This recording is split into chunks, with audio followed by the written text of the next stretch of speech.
Hello, Mega Thirstinator here, and I'm back with another review. This one's called Minotaurus, and it's where you have here's the aim of the game.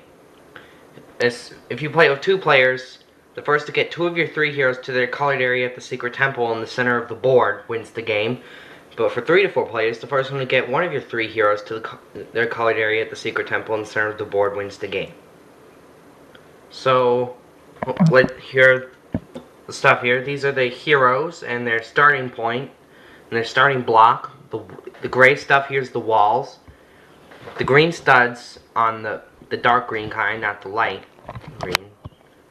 Those are the walls. The spaces, hedges, and these are the secret temple.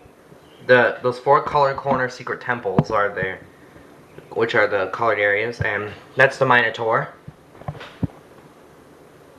So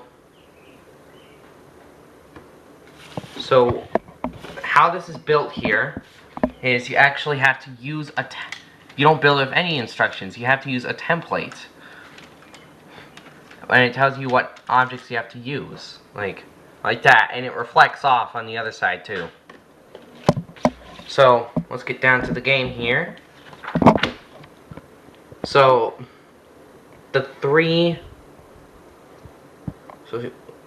4, 5, and 6 here, these are all sides with numbers. So what you have to do is you move your hero the number of spaces matching the number rolled on the Lego dice. Heroes cannot stay on top of other heroes or climb over them. Like 1, 2, 3. Okay, like that. Only one hero can be moved per turn. If you're leaving the starting block, the hero starts on any adjacent green space. Okay, now the gray here is the wall. You move one gray blocking wall from the edge of the game board and place it in the labyrinth, or move a blocking wall already in the labyrinth to a different position. You decide where to place the blocking wall. While heroes in the Minotaur cannot jump over blocking walls. Players are not allowed to block all the routes from the starting block of a player to the secret temple in the center. Well, the thing is, though, you can barge them in the starting space. Well, if you did block all of them, though, in my version of the game, you can, like, when you roll one, you can move it somewhere else and block whoever blocked that off is payback. Now, last but not least, the black. That's the this stands for the Minotaur. You move the Minotaur 8 spaces. 8 spaces. The Minotaur starts its movement on any green space adjacent to the secret temple, or from its current location, if it did not start from the secret temple. If the Minotaur runs into a hero while moving into 8 spaces, the hero is returned to its starting block. Camera's kind of shaking here. And the Minotaur turns to the secret temple in the center of the board. Only the colored starting blocks and the colored area in the center of the board are safe from the Minotaur. Moving pieces. Now, one green dot on this illustration equals 1 space. For example, player moves 3 spaces. I'm going to document it here as well. So, heroes and the Minotaur cannot be moved diagonally. Now, winning the game. For 2 players, the first player to get 2 of their 3 heroes to his or her colored area at the secret temple in the center of the board wins the game.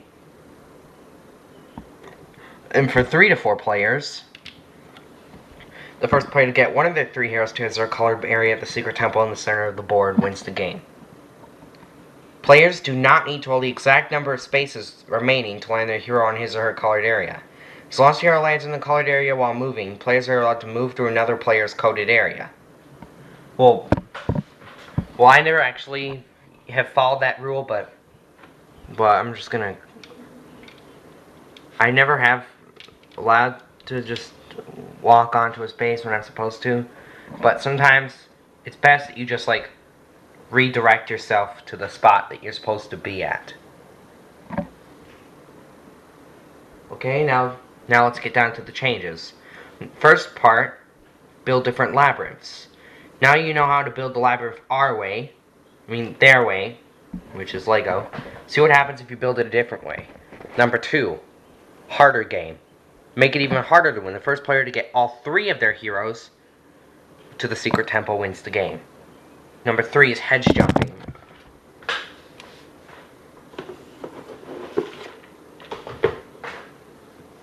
So,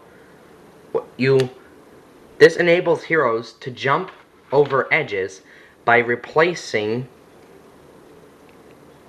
the number 3 tile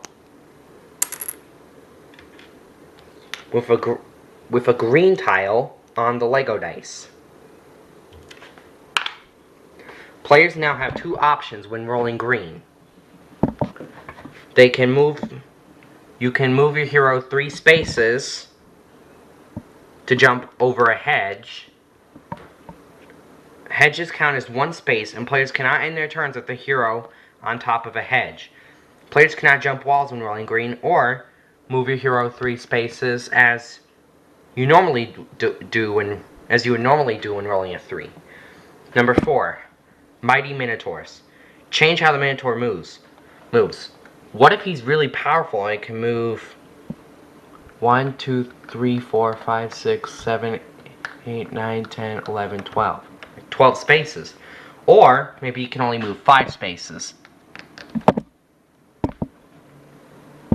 Can the minotaur jump over hedges too? It's up for you to decide. So anyways, that's my review for Lego Minotaurus. So, Megathrill Snare signing off.